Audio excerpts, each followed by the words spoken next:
Hey, we're out here starting 2023. We're kicking off the series ODB's Corner. We're super excited. We've done a few of these in the past, not on site. I'm here with my friend Thad. Thad, why don't you give your full name and tell us how far you came to get down here to Florida? I'm Thad Cunningham. I'm from Duncansville, Pennsylvania. About 15 hours to get here. Yeah, so we appreciate you coming down. What we want to do is we want to highlight this iconic mini truck. Thad has been around mini trucking for how long? Like the whole scene? Mid-90s. So mid-90s. And it was really unique to be able to see, like we've seen a lot of awesome show trucks in the state of Florida, obviously, but to have something this unique that's more kind of from the Midwest to be down here in our neck of the woods, we wanted to spend the time and kind of highlight a little bit about Thad, but also the truck as we move into 2023. So Thad, you've been, just briefly before we jump into the truck, you have been involved in the scene back to the 90s, right? Yeah, I had a 86 B2000 right out of high school, primer spots and whatnot. And yeah, and into the Blazers and all that. Yeah, I built a Blazer after that, and then kind of when my kids were small, kind of got into a little bit more good guys stuff. Had a 64 Impala. Yeah, what was cool is last night, we were going reminiscent about Indy Truck Bash, ITB, Cal Truck Jam, some of the same similar shows we went to over the years, a little bit different, some a little different. But, we have a lot of the same stuff in common as a lot of mini truckers out there. So whether you're a hot rod guy or lady or a mini trucker, stay tuned. We're going to go through this truck right now, and I think you guys are really going to like it. So let's jump in. So as we jump into the feature on this truck, what's cool, Thad, is the truck obviously had a lot of history to it. What do you recall about when this truck, believe it or not, this truck was black? Do you recall seeing it in a magazine or hearing about it when it was being built by Eric and team at Little Shop? Oh yeah, I remember the magazines. I never did actually have a chance to see it in person when it was black, but yeah, it was pretty iconic at that point. Yeah, pretty awesome, and that goes back to really, in my mind, the early 2000s-ish. Eric Saliba was building this momentum. We saw his trucks and things like that at Showfest back in the day. Crazy different stuff. There was, of course, an iconic Blazer that ended up with a Tacoma front clip and things like that. So Eric was showing this awesome progression. The truck comes out. What do you remember about this exact truck when it was black and gray? I mean, I think the first thing that comes to everybody's mind is the spike, because of the spikes on the frame and on the chassis in the rear, and it being called Spike Truck. Yeah, and what some may recall is, I believe Eric for a while wrote a column where he at least answered questions back in kind of the mid-2000s street trucks days, their first 10 years. And, Eric obviously was gaining a lot of steam, and he was also showcasing his skills. And I think what was awesome about the truck is being on the cover of Street Trucks, it was a black truck. You and I talked about you being around paint a long time. Not very often do we see, whether it's a hot rod or a mini truck, on the cover of a magazine if it's black. Very hard to photograph, I think, but Brandon did a good job with it. Yep. Now, you had, after you acquired this truck, which we'll talk about in a minute, Thad had an opportunity on your trip home from Alabama to stop by a Little Shop, and you talked to Eric, and those guys were there kind of burning the midnight oil. Was he surprised to see the truck again and how good a condition it still was in? Yeah, he was definitely surprised to see the truck because I was sort of unannounced on a Thursday night, 8 p.m. I just kind of rolled into the shop. I'm like, hey, I got Crispy in the trailer outside, and they're all just like, what? Yeah. So Eric comes out, checks it out. Now, Eric told you a little bit about the fire. Some always kind of wondered what happened, but there's still a burn mark, my understanding, inside the shop there. Of course, they're in Tennessee. Did he share any details about kind of maybe what happened? Was it just a normal electrical fire? So the truck had been outside because the shop was full of other projects, and it got water in the fuel cell, and he knew it. So he drilled a hole to drain the water, drilled it with a cordless drill, set the drill there, not thinking. Water came out, and when it started being gas coming out, a little bit of it must have somehow got ignited on the armature of the drill. That's how it started. Yep. But he did show me right where the truck was sitting. The ceiling is still kind of scorched, and so yeah, it was an interesting tour. Yep. And then he saved the old taillight, the old burnt melted taillight with the scorched paint. cut that part out of the old bed, and he actually gave that to me whenever I was there visiting him, so I have that, which was really cool. We'll pipe in some of the photos from the feature when it was black. Brandon Burrell famously has shot, I think he's up to like 30 to 40 covers. Of course, he shot this not once, but twice. And again, shout out to Brandon Burrell. We'll throw his Instagram up. You can check him out. He's a good dude. He's in the Carolinas. And again, he's got a lot of history going back many, many years, at least to the 90s.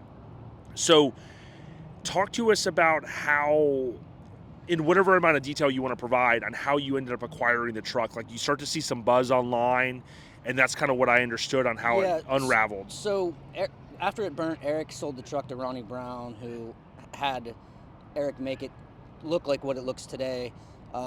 Ronnie sold it to Jason West, who then, as I understand it, had Eric complete the drivetrain and a few other things. I remember seeing an ad when Jason was selling it on Modified. I wasn't in a position to buy it at that time, and it just kind of fell off the map. It ended up in a private collection in Alabama, and there was a little bit of buzz on Facebook about it, just kind of right place, right time. John Barefoot was friends with the guy that had it, and John actually kind of facilitated the deal. Good. And so that's yeah, how it happened. Real nice guy, I heard. Oh, yeah. Beautiful collection, but keep me honest. This was the only thing that he had kind of outside of a normal hot rod or street rod. Mainly hot rods, and that's how he knew John. From John at his work had worked on some of the guys' hot rods and things like that. So yeah, this was definitely kind of one of these things isn't like the other. Yep. In that collection. If you like what you're hearing now, please subscribe, leave a comment. Let us know if you remember this truck. We're going to take a detailed look at it, so stick with us here. So you end up acquiring this truck. You get it back home. I look at this truck and say it's a full-blown show truck. It can run, drive, and things like that. Did you feel like you had to do a little bit of stuff other than the basic kind of maybe maintenance, upgrading valves, and doing that kind of basic stuff? So the gentleman that I acquired it from was very up to date. He keeps everything up to date. He changing fluids whether he drives the vehicles or not. He has mechanics. It was very well maintained and very well cared for. Really didn't need anything. Good. Did have some problems with some valves, which was to be expected for the age of the build. So I went ahead and I had Kyle Reese upgrade the air management to an Airlift 3P, and that's it. I really don't feel the need to get into the truck at all. Yep, exactly. Now what we're going to do is we are going to take a detailed look, and I'm going to go ahead and show you some video as we walk around the truck. If we do get a chance, what we're going to do now is we're going to pop the door. We're going to talk, I think we'll start with the interior with the red guts. So one thing that really sticks out to me, in the early to mid 2000s, a lot of many truckers started to run like these metal dashes. I've got a 60 Etzel dash in my S10. Talk to us a little bit about some of the things that the viewers are going to see as we kind of show them some of the interior. So it's got an early 40s, 40 or 41 steel dash from a early Ford. Dakota digital gauge in there.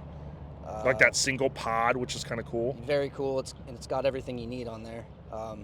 The switch box on the trans tunnel there was the original that was one-off made by Eric. That was the prototype, and they only ended up making a handful of those, my understanding. From what I understand, 8. Yeah, cool. And this one was the prototype one, and this one is a little bit different from the other ones, as far as like you can see the hardware and stuff on the production ones, and a little bit different. But that's not really functioning anymore since we put the airlift in, but part of the truck, so definitely want to leave it in there.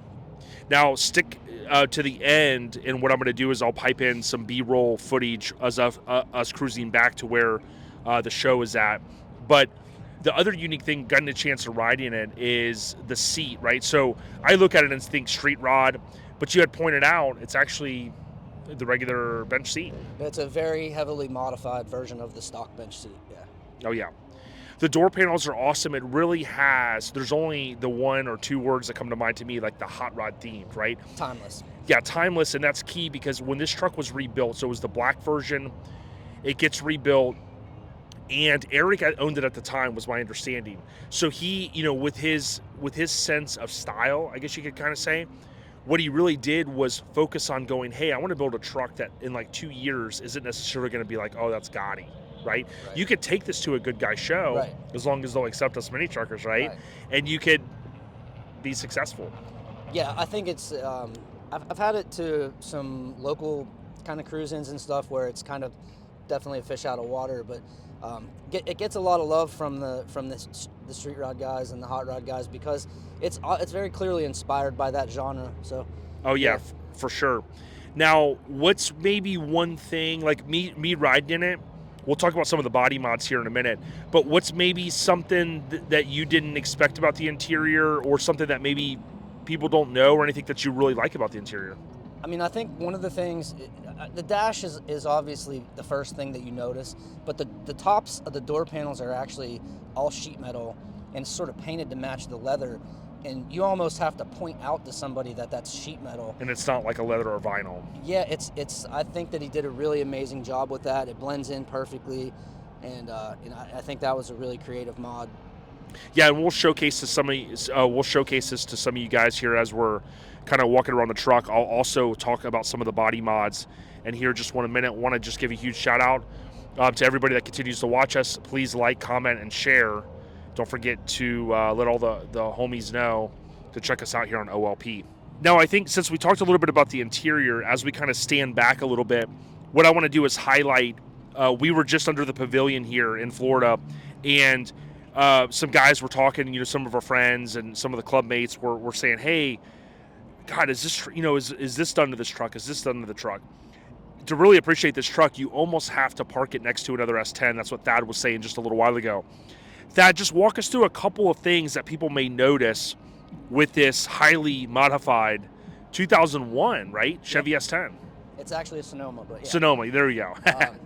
Yeah, so it's very mild chop, which is what we were just talking about under the pavilion. It's very cool because you stand back and you're like, something's different, but I can't quite put my finger on it. And that's what it is, a very mild chop.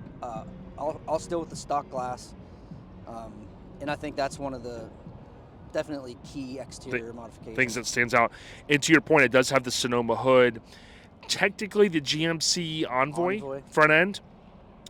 And the other thing that's unique is we'll showcase to this everyone here as we take a look around the truck. The back, you can imagine if you did a minor chop, whether it was a big chop or minor chop, you think about the back glass. Me being an S10 guy, I immediately know how clean that looks without that molding around there. Yeah, no molding. And also Eric just had said that he was very adamant about keeping the stock glass in case down the road something ever happened. You don't have to go out and source glass, have it cut or whatever. Yeah, it's all because it can get very costly.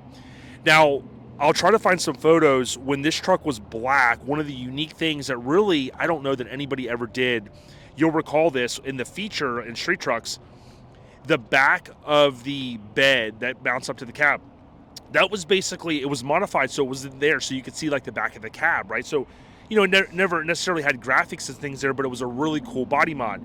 When the viewers are going to see this bed as we kind of pan through it, one thing that to me that sticks out is I kind of like how they've extended this portion here, but they've also made the cab and bed closer. Yeah, bed a little closer to the cab, and then the front wall of the bed matched to the sides and the rear, so it all, in my opinion, that's just how it should look.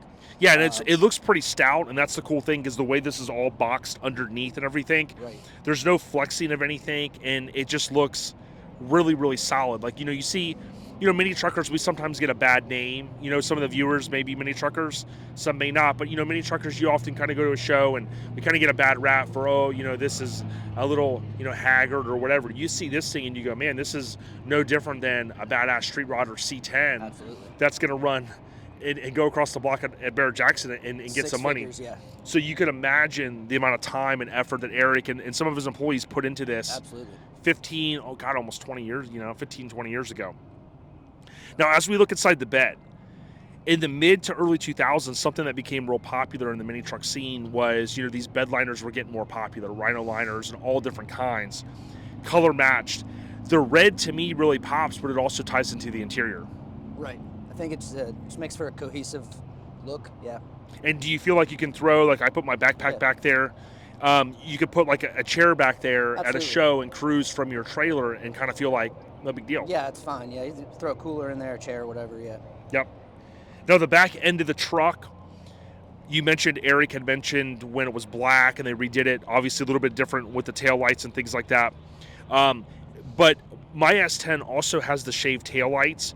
And late 90s, early 2000s, the Cali combo was the big thing. That was a term used in California. But to have it all shaved this way, door handles and everything else, it just really gives it that classy hot rod look. Absolutely. And I think the colors help that too. It's a very classy hot rod looking, smooth, just timeless look that Eric pulled off with it. Now, talk about the wheels a little bit. Give a shout out to the wheel company. And, we don't have to go over all the details, Yeah. but what do you like about the wheels? So they're billet specialties, 22s all the way around. Obviously custom built for this truck. Brian McCulich had worked at the time at Billet Specialties, and he actually personally built the wheels to Eric's specs.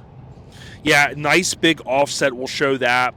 Also big brakes, and ironically enough, Eric kind of getting a little bit with Little Shop, for those that don't know, although you could see what a talented craftsman Eric and his team were to build this truck, he kind of got out of the building truck thing, and he's more focusing on parts. So when you look back, some of the things that he was able to put together with the brakes and things like that was kind of an early vision that maybe he had for his business model and where he's at, because now he's manufacturing a lot of things and putting things together. But when you look at the calipers and you see that red pop with that Billet Specialties wheel and those bigger brakes, man, again, it just carries that hot rod theme all the way through. Absolutely. Yeah, a lot of the parts that Eric was developing back then, he still produces and sells the no-toe kit and the brake kits and all that stuff. So yeah, he's made the transition into manufacturing, which is a business decision. And it was interesting when I was there, and he gave me the shop tour and all the Haas machines, and very well-oiled machine that he has there. Yeah, I think about the Dr. Dre song, Been There, Done That, right? So he's been there, he's done that in terms of the building of trucks. So I want to hit upon, we're going to look at the motor here in just a minute, but originally this thing was either the 4-cylinder or the 4.3. It was the 4.3, yeah. The 4.3. And it had a lot of success with that. And you mentioned some of the past owners. When one of the past owners, you can imagine the foundation was already there for this awesome truck. So that owner, my understanding, he had went to Eric and said, "Hey, listen, I got the old gray Little Shop spike truck, whatever you want to call it." And Eric and those guys went and did just an amazing, basically, LS swap. Yeah. So the truck had remained, until it went to Alabama, it had remained in Tennessee that whole time between Eric and Ronnie and Jason. It was always right there in Tennessee. Jason had it finished up, and I was just in the right place at the right time with the help from John, and I'm thrilled to be the caretaker of it.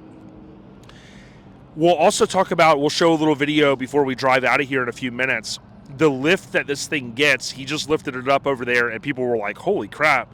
Some of the females standing around were like, man, I didn't know there was that much wheel up underneath there, right? So as many truckers, we love tucking wheel, especially the billet wheels, but this thing gets a lot of lift. It does. And that makes it easy. God forbid that you had to crawl under it and do some maintenance, or you're just wanting to maybe clean it up a little bit. It does sure make it nice when you see that thing raise up as high as it does.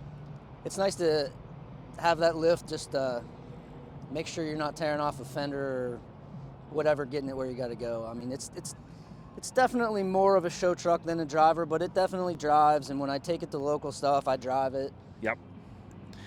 Talk to us about, I know I jumped off subject there for a second, but the drivetrain in itself. A real classy look. We're going to show everyone now. And when I looked at it, you popped the hood yesterday. I had seen it before, but it's been a while. And I just said, wow, like it really is it kind of has that real hot rod theme. What do you like most about the engine bay? It's just clean and simple. The way that they made the inner fenders, you can actually service it relatively easily. It basically unscrews. It's just, I think that they just carried the theme of the outside of the truck under the hood very well. It's just clean, hot rod. Yep. Now, one thing that I noticed, and I didn't bring this up earlier talking about the interior, is it does have at least under the dash, it has an AC / heat system. Yeah. How cool is it though? You know, a lot of mini trucks, especially these highly modified ones, you don't always have a lot of room or space under the dash, but they did that. So when I'm in it again with that dash, it almost makes it feel like it's an old school truck. Right. Yeah, it does have that feel with the metal dash. Also, I think that dash is like a little bit shorter or not as deep as a stock dash. So any extra cab room that you could get there is obviously appreciated with the traditional body drop. Yep. So again, to kind of summarize, you know, we got a mild, like maybe a 1-inch chop, just enough. A little bit of, you know, changes with the back glass. But it's cool that, you know, with these trucks, my buddy Paul used to say you can Mr. Potato Head them together in terms of these front ends, right? So change out the headlights, the bumper a little bit. So it has that real stock appearance on this Sonoma. Again, a 2001 Sonoma. But then you start getting into the interior, seeing how nice it is, the inside of the bed. Clean and classy are the two words that come to mind on this one. And then, of course, you've got a 5-spoke billet wheel. Has the grooves machined into it. I ran a very similar wheel on my S10. These are, of course, billet specialties, as we mentioned earlier, which are just freaking awesome. And when you ride in this truck, it feels like a brand new truck. You know, it's that nice. The engine bay, to me, is just unbelievable. I mean, he could easily go and take best of show engine awards anywhere you go. And the inside of the bed with that red that carries in, easy truck to photograph, and we certainly appreciate Thad taking the time. You know, what else would you kind of maybe share about just the joy that you've had with owning this awesome truck?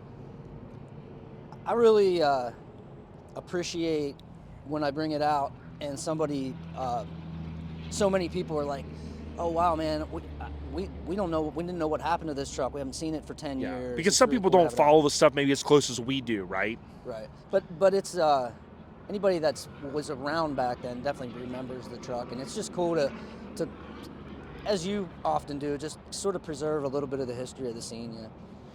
And if you think about this truck, really, I don't recall it being in Florida or seeing it in Florida. Eric, back in the early 2000s, came the Blood Drag, and that's when they had the Blazer. Of course, it was still being put together. So, you know, his trucks and his creations, if you will, from Little Shop Manufacturing, as they're known now, they have been seen all over the country, right? But to see this truck down in Florida, we had this unique opportunity, and I told Thad, hey, I want to dive into it. Again, we'll show you guys some of the detail with some of the B-roll footage that we'll be taking of it. If people want to check you out on Instagram, it is Icon. Give out your Instagram name. Yeah, it's just at Icon Sign Company. Icon Sign Company. He does a lot of cool stuff up in Pennsylvania with wraps, different signs. But he also, want to give you a shout out, Thad was our 2002 OLP Contributor of the Year. He does a lot of stuff for charities to help raise funds at car shows. We can't thank you enough for that. I appreciate it, man. I do it. It's great to help charities, but I just enjoy the art too. So it's fun. I do it because it's fun. Yep, good stuff. Well, listen, we wish you all the success. We appreciate if you watch to the end, leave a comment, subscribe, and we'll show you a little bit of B-roll footage here that we didn't show earlier. Stay on the rise, y'all. Thanks for having me, Jay.